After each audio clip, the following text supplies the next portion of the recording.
Salamat po sa inyong pagtanggap sa aming Tesla serye, pero syempre pag-uusapan din natin kung ano ang mga pinuntahan namin. At si Charlene po ay gigil na gigil dumalaw dito sa Silid, isang restaurant po sa Silang, Cavite. Na kapag pinasok mo ay meron pang silid sa loob kung saan pwede kang kumain ng nakaupo sa sahig tulad ng marami sa ating mga lolo't lola nung sila'y bata pa.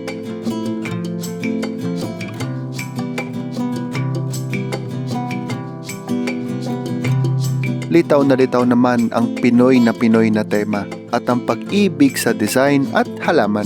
Dadami pa yan, 2 years old pa lang sila. Ang menu, Pinoy na may lahi.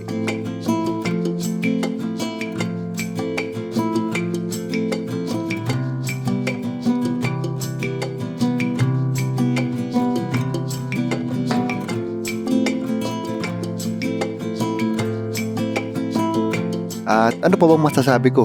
Masarap naman. Madaling customer lang ako. Pero ang pinaka-interesado talaga ako ay dito sa kanilang Turon Toast. Hindi po yan lugar sa Canada. Turon Toast. Para bang dito ko lang narinig. At syempre, first time kong matikman. Aba, lasang turon talaga.